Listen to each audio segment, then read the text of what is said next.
Bruh, we got a topic to talk about, and I'm actually surprised that you don't know about this topic. I'm actually surprised you don't know about this current event that's going on right now at Bethune Cookman College or University. I'm sorry, Bethune Cookman University. They they've had the football players on there. They've had, if I'm not mistaken, one of the recruits' parents on the Roland Martin show. The interim sitting president, and Ed Reed. Um, Shout out to Roland Martin show. yeah, Yeah, yeah, I like that. dope dude. Um, but apparently Ed Reed was allegedly fired, or the way they're trying to portray the story is that he withdrew his name from being considered the next coach for Bethune Cookman University, and the students are protesting. Bro, how do you not know about this? As big as you are on sports, I know, man. I'm shocked myself, man. I'm shocked that I just been all NFL. You know, it's NFC AFC championship and building right? up on who going to go to the Super Bowl and who's hurt and who's playing. So Fair enough. I haven't really been following it per se. Okay. And then inside about college, you're just talking about okay, what Prime's getting going to Colorado. You know what I mean? So I really hadn't been Okay. in the So streets so at college. Is concerned. let me catch you up on it. Okay. So, apparently Ed Reed and his football players were out cleaning up the campus, cleaning up trash off the campus, and then somebody recorded a video, and the way it was posted, or whatever was said, they accused him of the term that he used, mutting the campus, and you know what that means. Is you know, talking down and talking bad about the campus or whatever. And that caused some uproar. So apparently there was some internal email sent between him and the interim university president, and they put it out there that he's trying to withdraw his name from being considered. I guess he didn't even have a contract. Oh, right. So if he hasn't officially signed. correct. Okay. Correct. But they made it seem like he's withdrawing his name from being considered for the position, and then so he called a meeting with all his players to put the story out there. He was like, "Nah, I'm not withdrawing my name. You know, they lying on me." And then it blew up even more. And Roland Martin got involved and got everybody. You know, again, shout out to Roland for allowing Using his everybody platform, to tell their side of the Right. story, whether it's true or false. But, bruh, some of the pictures that you see, some of the dorms got mildew. They say it's mold, but the president said it's mildew because of the climate in Florida. Some of the football players came on there and said that they don't even have a locker room, which is surprising for me because no matter the level of the university, it's supposed to have a locker room. Even high schools got locker rooms, like weight rooms, and So you see what I'm saying? Like, yeah. That was actually shocking to me that a HBCU, one of the more prominent HBCUs that we know of, right, for the past couple of years, or for a lot of years, especially with the classic between them and Fam, like the amount of money that brings in, how do you not have a locker room? Bro, that's shocking to me. Yeah, that's kind of crazy. That's kind of crazy. You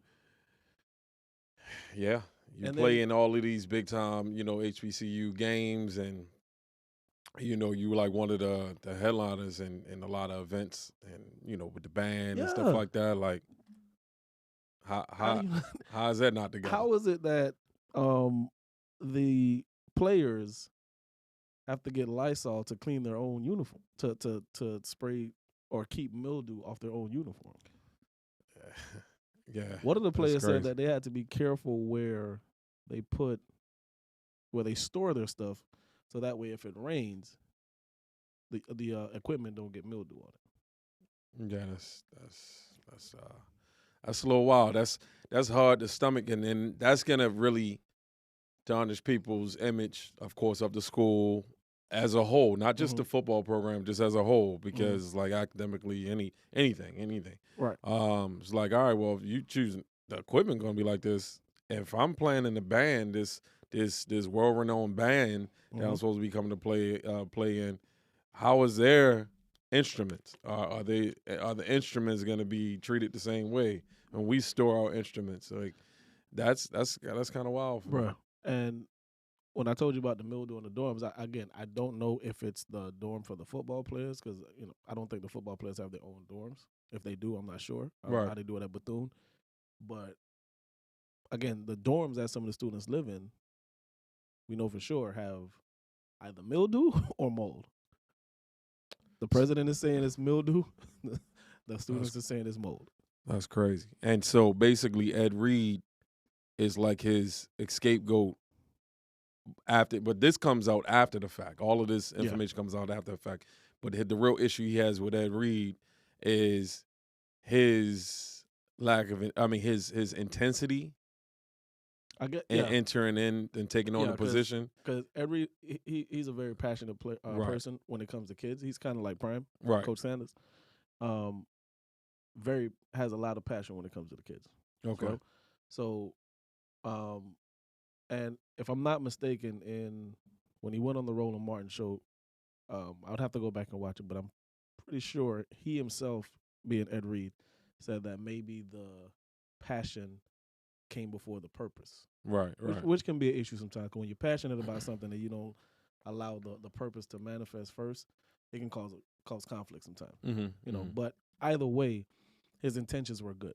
Like he mentioned using $24 of his own money to bring $2,400. Yeah, I'm sorry, $2,400 of his own money to bring recruits in, and now you have, it's either 3 or 4 recruits that signed. Mm-hmm. Based off his name, him, yeah, right. And now he's no longer there, and now these kids are stuck. Well, they can't flip. Nah, they locked in for the year. For at least for 1 year. Wow. So now the football players have signed a petition to say they want Coach Reed back. Right. And one of Ed Reed's business partner, if you go back and watch, it's like a 23-minute interview on the Roland Martin show. One of his, I don't remember the gentleman's name, but they even said they requested a sit down with the university to see if we can resolve this behind closed doors. Because Ed had stuff just like Prime went into Jackson State and used his connections to turn that thing around. That's the same thing Ed Reed was trying to do. Right. Had a lot of connections in place to turn some things around, and then this happens. So it brings to me our question: why is it always our schools, Lord? Yeah, it's sad. It's sad. And then the alumni, they don't invest. They don't come back and they don't invest in the schools. Nah. Like they should. Nah. But go to Notre Dame. What is it, the PWIs? Predominantly white institutions? Yeah. Go to your big Ivy League schools like that. Yeah. Your Notre Dames, your Harvards. Mm-hmm. Big schools like that was University of Wisconsin, UCLA. USC. That's what I was thinking about. Yeah. And the list goes on. Yeah. So it's like they get their celebrity endorsements, investors, those politicians that once went there. Right. You get all of that. I mean, we have people of color that went to those schools, those HBCUs, and they don't come back. And sometimes we can't really. The school could only do, but so they could do better. Correct. But again, look at what the other Ivy League schools have up against them. You know what I mean? Look at the direction they're going in, and look at what they're up against. Look at the HBCUs are up against. They get the backing easy. HBCUs, they have a hard time. They don't really get it. Why do you think that is though? Like, why do you think after? Because I went to an HBCU. I went to FAMU, right? Okay. And I mean, I'm not in a position yet financially where I can. I know they say every bit counts, but I'm not in that position where you can donate. I can donate, a couple millions to the school to help. I understand. But why do you think that is for the ones that are successful that came from an HBCU? Because I think, if I'm not mistaken, Diddy went to Howard. I don't know how much did he invest in Howard. If he invests in Howard, I hope he does. I'm pretty pretty sure. sure I mean, does. he hosts their homecoming every year. Okay. For the most part. Okay. So and it's like one of the best, Right. homecomings next to Hampton. Okay. It's really live. We might have to take a trip. Yeah. Yeah. But why do you think it's hard for it. people to give back when they come from HBCU? Nobody's looking back. You know what I mean? People of color, it's hard for them to look back and be like, oh, let me get back to where I came from. Let me get back to my school. They look at it as like, oh, it's a school. They good. They're a university. I gotta get to them. Like they took from me. I gave, you know what I mean? I gave them my money. You know what I mean? It's Right. like they look at it like a business. Yeah, I got a degree. I gave my money. I paid my books. I did. I struggled. I'm up out of there. I'm not looking back. But they not understanding. You need to pave the way for the young. For the person behind you. Yeah, for the person behind you. But it's crazy because when I went there, and I'm sure it's the same thing with every HBCU. Have you ever stepped foot on the HBCU Oh campus? yeah. Right. Oh yeah. It's a family environment. Like it's a different feeling to see everybody who you can relate to. Right. You know what I'm saying? And you would think that after you graduate, you want, like you said, you want to help out the next person behind you. Right. I found that it's even with anything though. It's always tough for our culture to pull up the next person. Yeah. Oh yeah. It's easy. I cannot understand why. It's easier to just keep it moving. To say, hey man, I got mine. Yeah, I got mine. Yo, but you should. Bethune, that's a good school, man. You should check it out. Right. Or you know what I mean? Like, fam, that's a good school. You should check it out. Yeah, you should go there, man. I went there. You should go. You know what I mean? You should go there and then keep it pushing. Bro, it's crazy. But you got to help out the school because you was once at that school and you wish somebody would come back with some influence or with some money, some deep pockets a little bit, and they would invest in your school so your school could get uplifted and do more for the program that you guys have at the school. That's true. You know what I mean? But they can't do that. They can only do but so much. But again, it still has to be the money that you do get or the resources that you do receive. It has to be spread out and spent wisely too. Facts. You can't. It's no excuse because we're talking about cleanliness, and it don't take hundreds of thousands to clean. And it really doesn't. No. I mean, each department has a budget. Each area. You have your staff members on site, and just like any other company or business, you could outsource it. So you can get a company to come in and pay them a little bit less, or you pay that company to come in and give them a lump sum of money, and they're responsible for paying their employees hourly or salary, and then like that, you can save a couple dollars that way. You know what I mean? Let me touch on that. You know what I noticed with that too? It wouldn't be so hard to keep our stuff clean if we take care of our stuff in the first place. That's true too. It wouldn't be that hard. But don't you think that just like Coach Prime came in there and set that tone for them boys, and probably hopefully whoever comes behind him and those boys that are still there know, like, all right, Coach Prime gave us the structure, gave us the foundation of how to be men and how to carry ourselves and how to keep our stuff nice so we could perform better. I personally think that Ed Reed would have came in with that same mindset. He did. I understand that. Yeah. He would have came with that same mindset, and he would have had that place running smooth to the best of his ability. Right. You know what I mean? And then maybe he would have gotten some other backings from other players that would have donated and other friends and other big positions like that and other celebrities and influencers. So, I mean, they're losing out on something big with Ed Reed, and I think they know that. So hopefully they'll be able to save that relationship. It's tough. Do you think they care? They should. They should, but they should. Look at what Deion did over there in Jackson State. Oh, and side note, and that was in the hood. According to Ed Reed, Deion called him and offered him the head coach position at Jackson State. He turned it down to go to BCU. So that's another slap in the face. Like I could have went over here with where the foundations are. He looked at it as like, all right, it's a personal challenge because these boys need me more over here than over here. This so foundation is I set. see his right. I see his hustle. I see his goal. Around too. Right. And then this happens. So my question is, do you think they care? Is it real? Because it's supposed to be about the students, but is it really about the students? No, it looked like pride to me. Yeah. Looked like a little bit of pride to me, but because they also tried to say that it's a Christian school and the type of music that he listens to, I guess, isn't in line with the integrity of the school, and they didn't use the word integrity, but they try to play that card. But is it not the same music the students listen to? Oh yeah. So again, it sounds like a little personal issue that somebody at the school. I ain't gonna, I'm not accusing anybody. Somebody at the school has with him. You know what I mean? They probably was using him as a face, and probably thought that they could kind of control him, use him as kind of like a puppet a little bit, some strings, and say, hey, I want you to do this, I want you to do that. And when Ed Reed came in there and probably said, look, I'm doing this X, Y, and Z. Mm-hmm. You know what I mean? If you don't like it, too bad.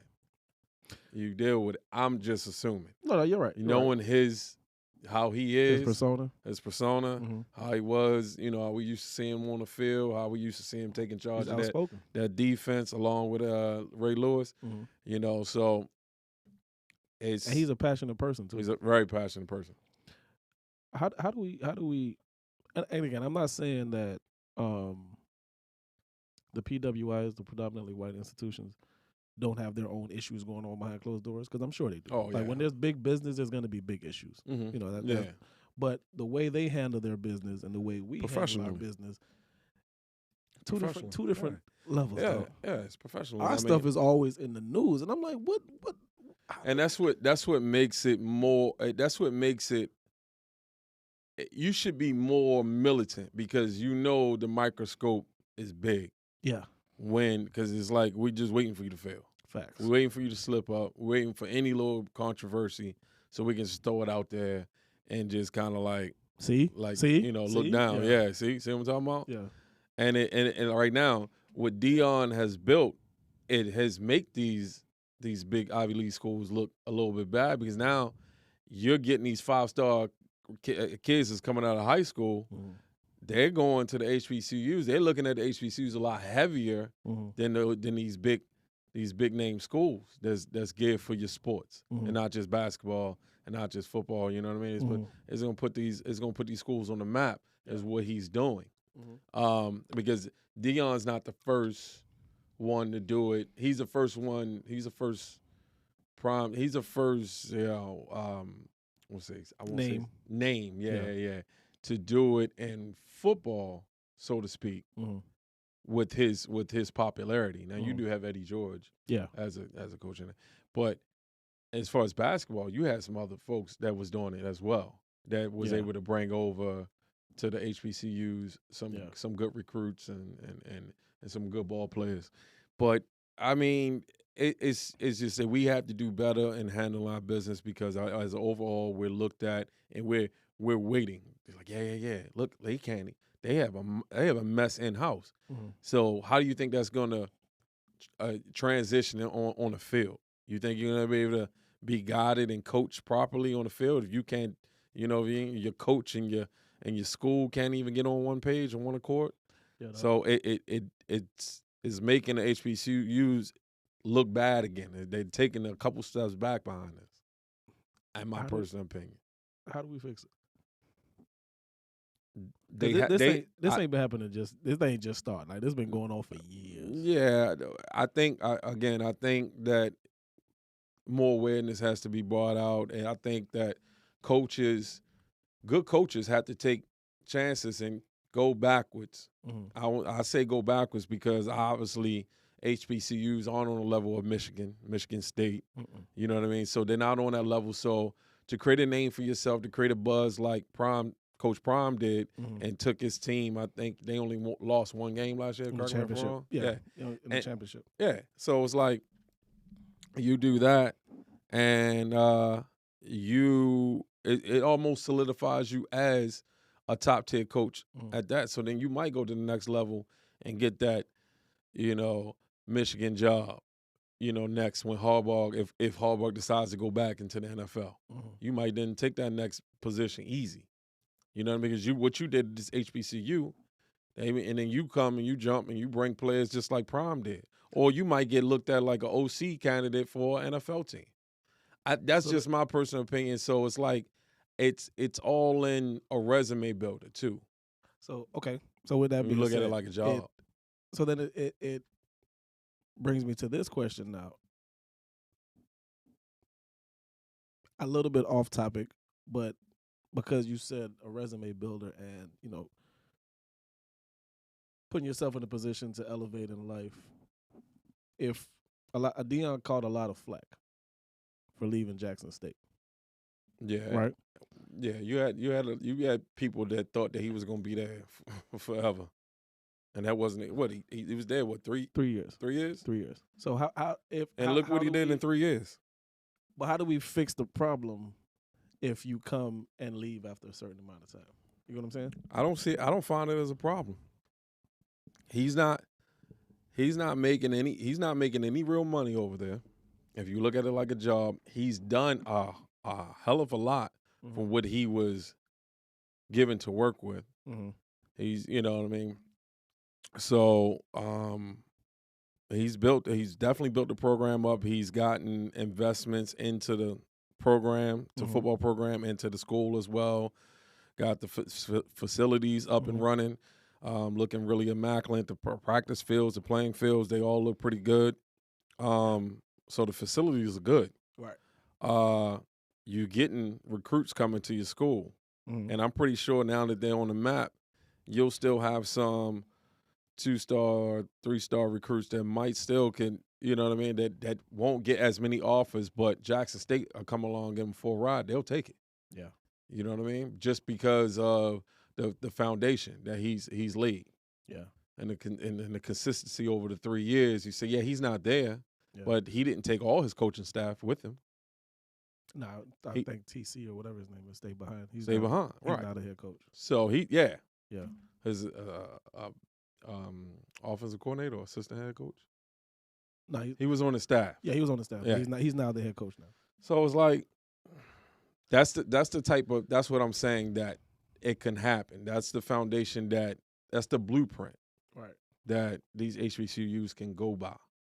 Sometimes you might want to reach out to a well-established player or a well-established coach. Bring him in. Say, hey, this is your baby. You let us know what you need, and within our parameters, we'll see what we can do. We'll work with you. I think as on a whole, and it's easy to say it, but Lord, it's tough. Sometimes you got to clean house, bro. Because just starting at the top, I don't know what's going on at Jackson. I mean, not Jackson State, excuse me. BCU, Bethune-Cookman. But like they always say, it starts from the top. And I don't understand how it gets to the point where if this is a dorm room, there's mold or alleged mold, or mildew. Right. Yeah. Like, how does it get that bad? Because that don't happen overnight. Right. It starts with one little spot and then it grows. Like, I don't know. I don't know if there's an easy fix to HBCU issues as a whole, but boy, we need some fixing. Because I remember when I went to FAMU, bro, it was one of the biggest issues we had at FAM was getting our net checks late. But you know somebody that go to Florida State, boy, Monday morning, 9 a.m., that check was in the mail. A month later, we still at FAM like, yo, what's up? I ain't get my check yet. Oh, it's coming. That was one of the biggest issues with FAM, dog. Getting them net checks on time, man. Right? Consistency. But again, at the PWI, them checks was out. Right. Now, again, I'm not saying that the PWIs don't have their own issues, because every big business is gonna have an issue. Right. But like you said, how they handle it Yeah. and how we handle it, boy. You It's made gonna a be great point. scrutinized. We are magnified. It's like you're just waiting to say, see, this is why you shouldn't be here. This is why you should be over here. Or this is why you really want to take your talents over there. Exactly. Yeah. And the resources that they get, it the lack of funding that HBCU gets. It's like sometimes people get in a certain position to take from their own. Yeah. Which is another thing that blows my mind. Right. Like if you say you're about the kids or about change, and then you get in this position, and then you can manipulate it to where now your pockets are aligned properly, but the school is still suffering. What the hell did you even get in the position for? Yeah. Like it's bad. But whenever y'all get a chance, man, go to YouTube. It's all over the internet. I wish we were in a position as the Lions Den to give back or go up to Bethune and help out Ed Reed, because that's bad, bro. When they said they ain't got a locker room, I said, what? Right. As a university. Well, if any Lions Den fans that go to Bethune and they got any insight, any stuff that we missed or any corrections that we might have made, and you want to elaborate on things, let us know. Let us know. Yeah, Reach out to us. Reach out to us. For sure. We'll address it. Yeah. You had we 26 minutes in. You had a I was I don't know if you heard about Tyree, I think I'm saying his name right, Tyree Nichols, young brother that recently passed away by the hands of 5 police officers in Memphis, Tennessee. He was beaten and later passed away in the hospital due to a traffic stop. The black police officers, right? Yeah, the black. Yeah, I saw the pictures floating around the internet, but I didn't really read into the story, so I didn't know much about it. Yeah, I mean, I don't want to. I mean, it's still ongoing situation. No, it's new. It's a new situation. They've been all convicted on second-degree murder recently, and the convicted or indicted? Indicted. I'm sorry. Okay. Indicted on second-degrry murder. So. The video should be surfacing soon, and I know that Memphis commissioner. When did this happen? Probably, days ago? Yeah. Damn. Yeah. Okay. So, our thoughts and prayers are with the family of, Facts. I know Ben Crump is representing them, so he's over there with the family, and I kind of saw a little bit of the press conference, and they hosted something that looked like a church. They were kind of the parents were speaking on it, speaking on the son, and speaking on what happened. Like I said, I'm not going to touch on it too much because I don't want to put anything out there misleading. But just like I said, the thoughts and prayers go out to them, and it's kind of wild because when you first hear about the situation, you're thinking, oh, here we go, another situation of maybe a racist cop or a cop that just took his power and authority just too far. But then it kind of goes a different way when you see the fact that it's all black. You know what I mean? Because we so used to it being a white or some Hispanic, some issues has been Hispanic cops. Someone of another ethnicity. Yeah. And it's like, this was a black on black crime. Like, oh wow. That's kind of shocking. Like, I know Freddie Gray, it was a similar situation too, because not all of those cops were white. I think mass majority of them were black out of Baltimore. So, similar situation, died, after the hands of the police brutality. But at least that the police are not fighting the situation. They're like, nah, we're disgusted behind it. Memphis Police Department, they're disgusted behind it, and they're like not standing behind those guys at all. But see, that's interesting to me. It's interesting because they're disgusted. Are they really disgusted, or is it because it's 5 black people? Like, I can't help but think, would you be disgusted if it was five white cops? Could you have quickly voiced your your feelings that quickly? Correct. Or would you have voiced it at all? Correct. Or would they be on administrative leave with pay? You know what I'm saying? Hey, like, I'm hate with you. I hate to put it out there like that, but it just leads me to believe in situations like this. Like, if they truly feel this way, great. But with the temperature and the climate of society nowadays, like, are you really disgusted, or is it because it's 5 black people, 5 black officers?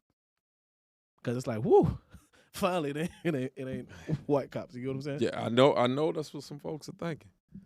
See, I told you it ain't just us. Yeah. You know what I mean? Y'all out here doing it too. But I just hope that this resonates throughout the U.S. and in the police force, and they say, all right, we need to start doing this, setting that tone so that way other cops can speak up, because you say, oh, all cops are not bad, which is true. All cops aren't bad. But you do have some bad apples, and I believe that some cops that said they're not bad, they know the bad ones. But of course, they're not going to say, yeah, Officer Johnson or Officer, Barry. Yeah. You know what I mean? They're not gonna be the whistleblower. Even on the scene, they might grab them up, yo, chill. Or they might say something after, yo, that was a little bit too much. But you're not gonna go and report that person, and that's because it's that that's code. That's the problem. But here's the thing: guilty by association. The way I look at it. Yeah. So it sets that tone, because if you're on the scene and we're all cops, at some point you're gonna have to explain that. You're gonna have to explain what happened. Whether you're gonna have to explain yourself out the situation. So why not stop it before it happens? All 5 cops were on the same accord, apparently. Yeah. And the sad part is, the young man is no longer here to tell his side of the story. Yeah. That's because we now all we can go by is, hopefully they had the body cam on. Yeah, no, they have it. It's going to be released soon. Okay. And then that was in the Memphis police are asking the community not to react in a violent way to this. So now that leads to an interesting question: should they react? Because it's not white on black. Well, it's police. I mean, it's not. Yeah, it's not that. I think it would probably be a lot worse if it probably was. What we're used to seeing, but nevertheless, it's still the police. That's the way most people look at the police as police. Right. So, and the faith in police is kind of diminished over the years, seeing what's going on, and the lack of trust, and people are just all out scared of them. Well, let's be real. Let's be real about something real quick. It's the last then, so we always talk real, so we're going to keep it consistent. You made a point saying pretty much, you didn't use these terms, but you said, the police need to police the police. Right. But let's say there's a situation where I think people pick and choose when they want to have integrity. Very rarely do you just see somebody stand on integrity all the way through. Like, it's tough, because if you and I are cops, right, and we wouldn't catch ourselves in that position where you putting your hands on somebody, because I'm like, yo, chill, man, like one of us gonna call the other one out. Right. Now on the flip side, now if we do a drug bust and we find $1 million, we both say, hey, we found 500,000. Is the other one gonna be like, yeah, nah, bro, we need to turn this money in? I'm pretty sure it happens. You know what I'm saying? Yeah. But the point of what I'm saying is the people pick and choose when they want to say, yo, police, because people need to hold each other accountable. Right. Because I know for sure, which is one of the reasons I'm not a cop. If I find money, yeah, I found 500,000. I ain't even lie to you, bro. And we gonna hold this together. Because if I know I'm working with somebody, be like, no, bro, we found $1 million. All right, I need a new partner. But that's just with money, and I know that for a fact. That's why I never became a cop, because they'll get me fast. They'll set they'll set Turn me the up feds fast. be on your ass. Yeah, Heartbeat. God damn. they'll set me up fast. Yeah, hey, it's drug money. I mean, somebody That was- gonna take it, man. Yeah. We know somebody gonna take it. Oh yeah. So why I can't get my cut? Yeah, I mean, I hear what you're saying. I hear what you're saying. So I mean, but at the end of the day, that's a little different with this situation. With this situation, you're talking about something that's going on. Like I said, not saying that that's not happening nationwide, but this is the bigger issue nationwide. And the whole thing is to protect and serve. And you are basically taxpayers, employees in a sense. So you're here to protect and serve the community. You're here for the community and to you know what I mean, to protect and serve. So you need to be trusted. And if you can't be trusted, then That's a fragile word. it's tough. It's a fragile word. It's tough. It's tough. So you need to do something to gain the community's trust. You know, stories need to be put out there that we're not just beating 5 cops that's on the scene, are not just beating one dude to death. If 2 cops start beating them and one other guy jumps in and stops it, and these 2 get it, okay, that's something different, because now Officer Johnson jumped on this guy, Officer Barry, because he wouldn't stop, and they got into it, or they got into an altercation. You know what I mean? All that's caught on body cam. You think that's going to look a little bit different for at least the Memphis Police Department, because you're like, all right, well, at least all of them ain't bad.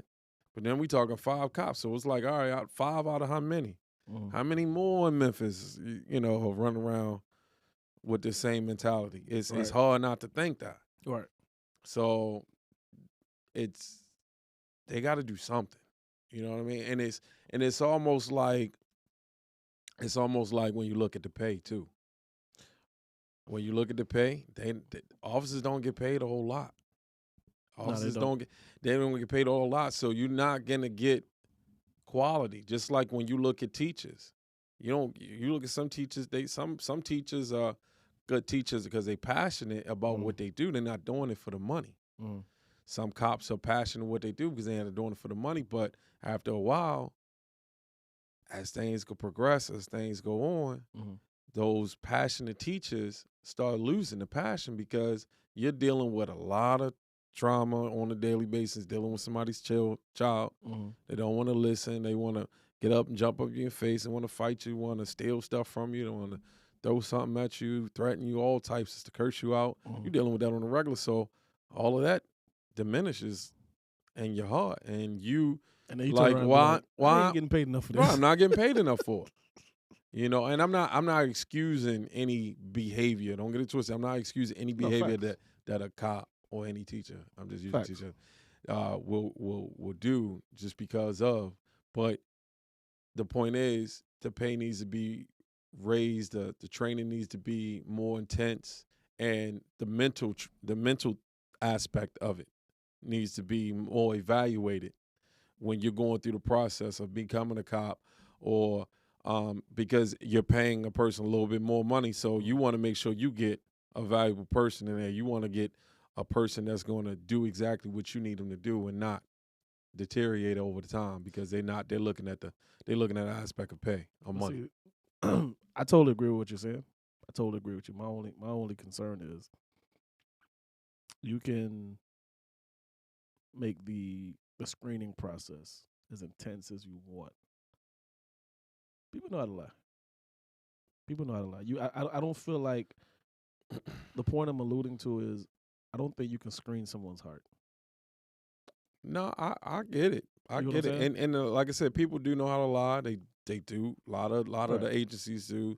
You have to take a lie detector test. And so that you can try all you want. Some of them come up. You know what I mean? It's gonna come up. It's gonna come up. What's in you is gonna come out. So, and I'm not saying that they shouldn't, continue the process and try to figure out a way. I just think, again, my point is, I don't think you can screen someone's heart. What's in someone's heart is in their heart. Oh yeah. And and you're gonna have a few that slip through the crack. And I think the issue is, I think once they present themselves to be a problem, you got to get rid of them. Right. You have to. I think there needs to be an investigation, and sometimes you just got to call it what it is. Yeah. Yeah. And get rid of that person. Yeah. Oh yeah. And oh yeah. You know, I mean, you hear a lot of these cops that get in these issues. They've been with different police departments, different agencies. They've gotten fired and they go and get hired by another county somewhere, or they're at this one agency and then they have this track record, or they have this file that's a little thick, and they've been in and out of issues, in and out of the office for different issues, and then next thing you know, someone's dead behind them because they you know what I mean, they had a hot head or quick trigger. And then you look at their file, and they file thick as the yellow pages. Right, and you're like, how is this person on the street protecting and serving? This person shouldn't be here. Yeah. This person's a criminal with a badge and a gun. Yeah. For the most part. And it's like, and then you want to get up, you want to tell the community, whoa, don't, chill, guys, don't do this. Don't do that. Don't do this. Just work with us. We don't condone this behavior. Well, yeah, you do, because the person has a past. But then let's play devil's advocate for a second. How do you be a police officer when, I'm trying to phrase the question properly, knowing how dangerous the job is, right? Oh yeah, it's very dangerous. Your number one job, outside of protecting and serving, is to make sure you make it home to your family. Right? So when you get hired to be an officer for a city, county, state, wherever, where we know the crime rate is high, you already on edge. Yeah. Right? Oh yeah. So now you're like, your judgment or lack of may come into question in those situations, because like, I'm trying to get back home. I don't want my family to get no damn flag. Right. Or what do they call it? I forgot the term that they use when the officer passes on duty. But I get your concept. Yeah, I don't want my family to have to deal with that. Right. Now, I'm not saying that the officers are right for being quick to handle it the way they do handle it sometimes, especially when they're in an area where the crime rate is high. But it goes back to what we were talking about earlier. Like, how do you fix a problem like this? Like, I don't think there's no clear-cut answer sometimes. Like, I sit and think about it sometimes. I'm like, damn, boy, I understand it from the officer's standpoint sometimes. Oh yeah, 100%. Because it's very difficult. I don't agree with it. Right. But when you pull up and then the windows are half cracked, you can't see nothing in the car, you don't know how this routine traffic stop is going to go. Right. This man might be wanted for murder. I just so happen to stop him because he got a busted tail light.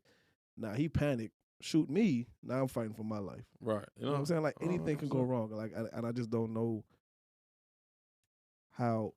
Again, I get it sometimes when they handle certain situations, sometimes the way they do. Well, that's not to take anything away from Mr. Nichols. No, facts. But on a flip side of that is, I always had this mentality: just cooperate. You could deal with suing for, discrimination later, or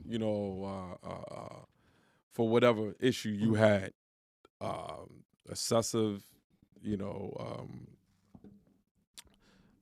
violence during arrest or whatever the case may be. You can sue. You have the body cam. You have, more than likely, everybody's filming it. You have the witnesses there. You can sue. You can take your matters in legally. Deal with the courts. Yeah. No need to fight. No need to argue. No need to try to, deal with the situation yourself Yeah. and make matters worse than what it is. Mm-hmm. You're already in a situation. If it's done wrong, what's wrong will come to light, and then you just deal with it legally. And more than likely, you'll benefit more from it, because if it comes out to be that they're dead wrong, or it's racial profiling or racial discrimination, Mm-hmm. you're looking at some monetary, you're looking at a pretty good case there. You know what I mean? So it just doesn't it makes sense to be able to fight it later than fight for your life. Yeah. Or have your family grieving over a situation that obviously, yeah, they probably were wrong, but you escalated it, and maybe that's what they're looking for, because you do have some trigger happy cops, or you have some scared cops, like you said. Yeah. They don't know. They just want to go home. Yeah. You want to go home. The situation gets hostile. Next thing you know, because he's quick on the draw, you're dead. Yeah. You know what I mean? Yeah. So or you don't want to be put in a position where you're quick on the draw and he's dead. Yeah. He or she. So it just doesn't make sense to escalate a situation. Cooperate. Then when everything's said and done, whether you're taken in or whether you let go, you go. No, I totally agree with you. File your complaint, file your file your grievance, file your lawsuit, do whatever you need to do. Speak to whoever you need to speak to. Like I used to be that hothead, like, damn, but these police officers always. Yeah, I mean, yeah. As I've gotten older, I just realized, like, granted, whether I agree with them or not, they got a job to do just like everybody else. You know what I'm saying? And I've never found myself in college. I did. I'm not in college. I used to always I was always the one getting slammed on the car. Right. Because I was mouthy. I was just always, you can't do this. By law, you can't do this. Bum. My hands behind my back now. By law, I can't do it, but reality is going down. You know what I mean? And, but what I was saying was correct. But when you push buttons, of course. But as I've gotten older and realized, like, cooler heads can prevail. Like, it doesn't make sense to Absolutely. to escalate the situation, like you said. Even if I know it's bullshit what you're pulling me over for. Yes. No. There you go. And just keep it minimal. Like, it doesn't have to be, oh, why are you pulling me over? Bro, it's a lot. It's a lot. But like you said earlier, condolences to the family. I hope justice is served in whatever form they're looking for it to be served in. And they got to stop. I don't know how, but they got to. I think this is becoming too frequent. Mm-hmm. And I think it's just getting highlighted more now because of the body cams and the camera phones and all that stuff. Yeah. Well, ladies and gentlemen, let us know what you think about this situation as well. What if you have any insight or any knowledge you want to share on this situation as well, just let us know in the comments. Anything we missed, anything we were wrong about, please let us know. Like I said, we apologize in advance if we've misquoted or we're wrong in a situation. But I mean, this just boils down to just recent unfair practice. These current events were very recent, and they both align with just unfair practice and on a professional level. So, ladies and gentlemen, just word to the wise. Lions Den wants to let you know, just we stand by you. Just do everything the correct way, and you'll be able to handle things a lot better with a clear head and doing things the correct way than retaliating and doing things the wrong way. You'll go home. You'll be able to capitalize and get the upper hand on the situation versus, not going home. End up in a situation where your family has to deal with fighting for your justice as opposed to you. Facts. So brother. So we're gonna wrap it up.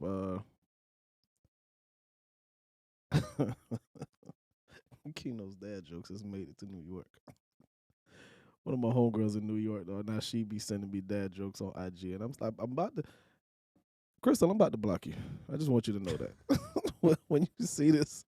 But because he's not here, I'm gonna read off a dad joke. In honor of Keno.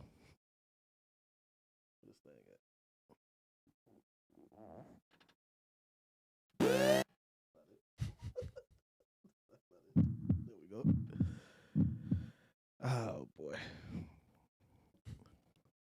I can't believe I'm about to do this, dog. Only because Keno Bino not here. Why didn't 4 ask out 5? Why did 4 ask? Why didn't 4 ask out 5? I don't know. Because 4 was 2 squared. Okay. Right. All right. The funny thing is, she sent me this shit with like 10 laughing emojis, dog, and I'm like, and we're friends? Like, Yeah. I need to choose my friends better. Wow. That's the best one I can come up with. I just, She probably couldn't wait for you to read it. Yeah. And she sent me like 3 more after that shit, though. But Keno loved it. Yeah. He probably gonna be at home. Shout out to Keno. He probably gonna be at home slapping his knees. Keno couldn't make it today, but boy. We'll see the brother next time, next episode. As always, ladies and gentlemen, like, comment, subscribe. We thank you for your support.